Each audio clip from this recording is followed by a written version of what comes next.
Welcome back to the wood shop, friends. I know I told you guys we were going to do the ram pump part 2, but it's pouring down rain today. I couldn't believe it. I woke up and it was raining. What a blessing that is, though, because we are so dry right now. It's already getting dusty and it's not even summer yet. So that'll drive us into the wood shop. We've got a really fun project today. Now, of course, you guys saw the double or the brace of 870 police magnums that we bought that were painted yellow because, well, they were used for stun bags or whatever you want to call them. Well, my subscriber Rick stepped up and he sent us a very cool original corn cob foregrip. You can see here we have the Surefire ones on there, and then of course the yellow stock. I did a little sample here and scraped off the yellow to see what was underneath, and we have that beautiful factory Remington solid walnut stock that should match this perfectly. So the reason why I'm taking this off is because it doesn't work. I put the batteries in it. It's amazing. I've never had a Surefire that didn't work. That surprises me, but it didn't. So I think there's nothing cooler than an 870 in its original furniture. So let's take this apart and see what we can do about stripping this paint off of here. Let's take this thing apart here. This is not a very nice sling. I guess it's just I guess what I would call adequate. Adequate. Don't want to put a bunch of money on your stun gun. Your stun gun sling. Probably just an old, well, at least it's got the screw down deals that keeps it from coming apart. There we go. Engage your brain, and then things might work out better for you. Okay, 870s are cool because they're so easy to work on and to take apart. If you want to swap the barrel out, you just remove this magazine nut. That magazine nut's, I like that because it's got the rotating swing swivel in there. And then let's see, that's our barrel should come out. Our 18-inch police magnum with the bead on it. Nice. Wonder why they didn't parkerize that right there. You can see that almost looks like it's getting a corrosion on it. I have seen where you can do parkerizing at home. I was looking at Brownells, and they actually have a kit. I thought I might try to do that sometime. So we've got the bolts, and the bolt carrier are retained in here by a little spring deal here on the left side, and you can feel a little spring deal right there, and that will release the bolt and the bolt carrier. Just an awesome design. Look at that. Nice. Boy, this thing looks like brand new. To get the foregrip off, there's a kind of a nut in there that takes some sort of a specialty tool. I've got an old 1-inch chisel. Let's see if we can't spin that out of there. Here's that nut there. You can see they must make a specialty tool for that.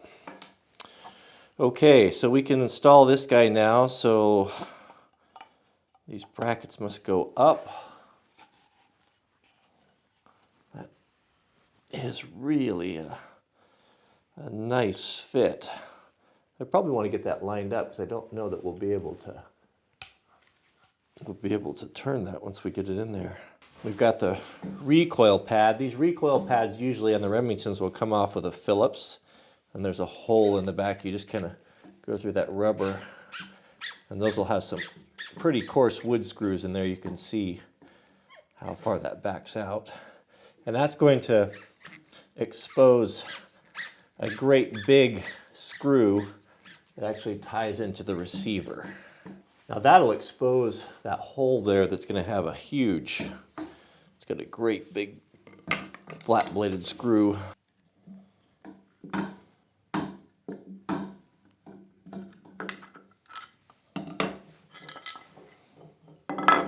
That's one heck of a screw there.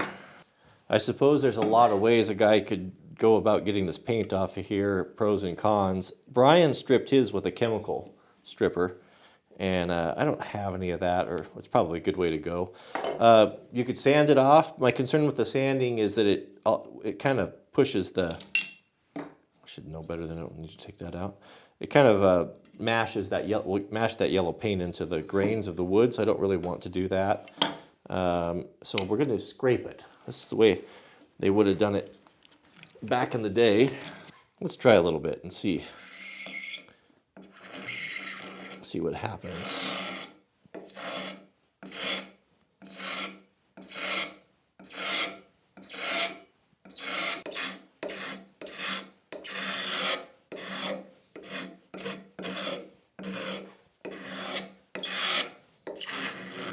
Probably should have taken a heat gun and got those stickers off there, but it seems to be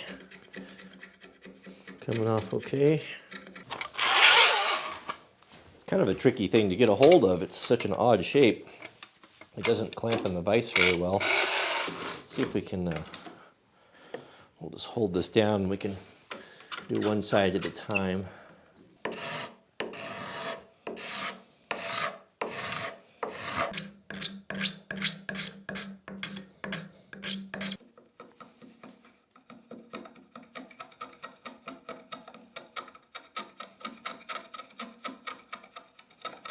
If you don't have a woodworking bench, but you like to work on tool handles and different things, and you just have a regular vise, this jet clamp right here, I only have one of them. It is one of my most favorite tools because it's the way you can clamp it like this in any vise, and really hard to hard to get to things or things that are just difficult to work on. It seems that this is has kind of become my go-to. It's really great. For all those tough little things just like this. Odd shaped deals.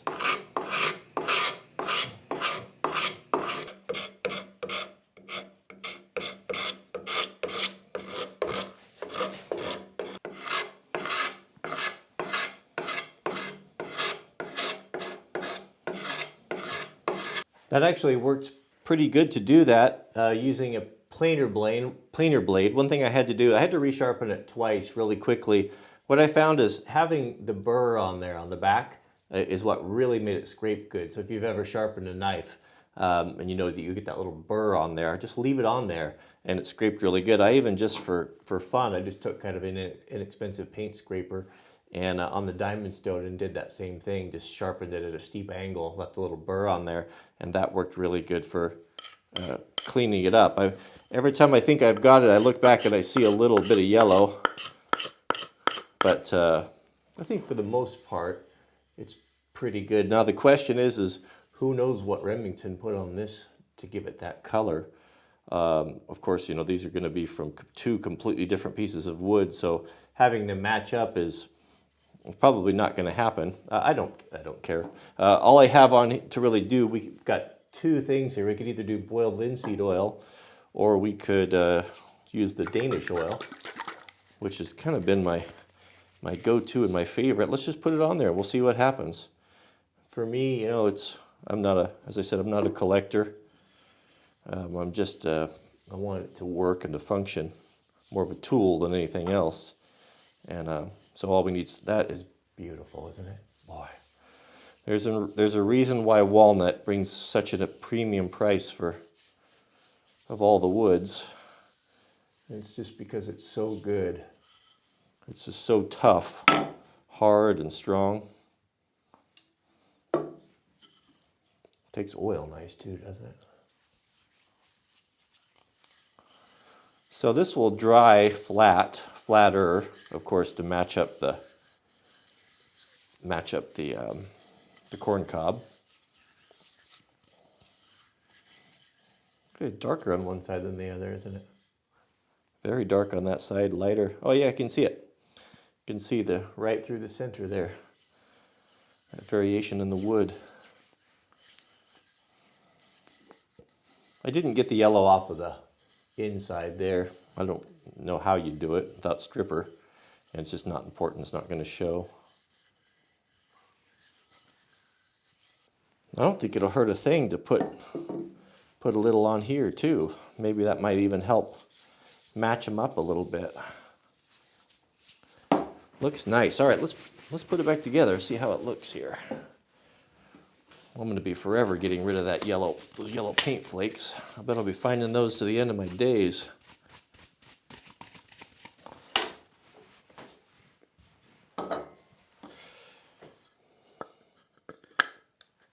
Oh already. That's the way an 870 Magnum, police Magnum ought to look, isn't it?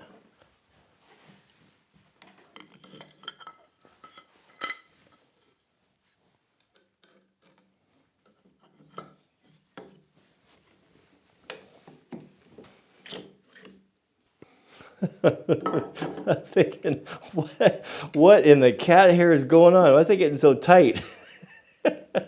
Okay. There's a washer in there, and the washer flipped. Like, I don't remember that coming out there so hard. The washer flipped on me, and I went in, it was just going through the stock. I see it now, okay. There we go. All right, now we're cooking with gas, as Granddad used to say. But you guys are just lining up. Have me work on your guns, huh? Clint Smith was telling me after the class, you know, they were very, Clint and Heidi were very gracious and let us stay in their,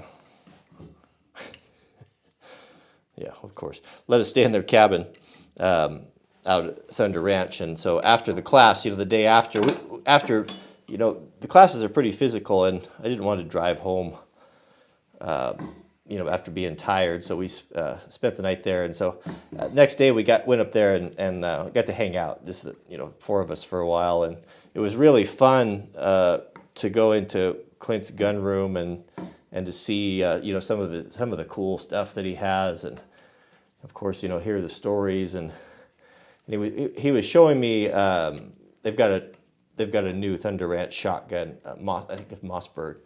They've got an auto and a manual. He was talking about shotguns a little bit, and he said if it were up to him, he'd cut off an inch off the stock of every shotgun in America, or something to that effect.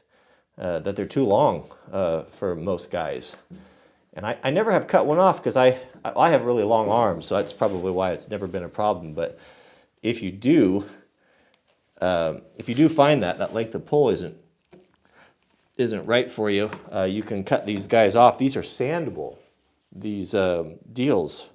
So you can cut that off to what's a little bit more suitable to your length of pull, and then you can take a sander and you can sand that down so that it's flush and it matches. It's just plastic and rubber. I remember my very first hunting rifle was what was that? I think it was an 8mm Mauser, and it was too big for me.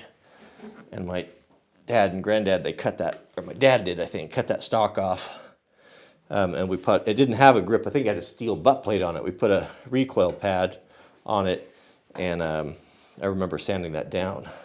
I guess we're ready to install the front here. So here's, you can see that these rods here activate that bolt and carrier there. It just sits, a plate sits on there.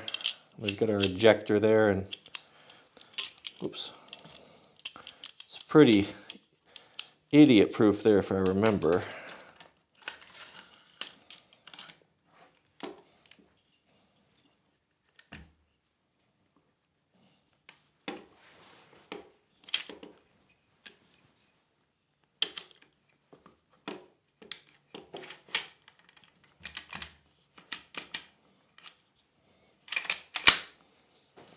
Now we can install the barrel.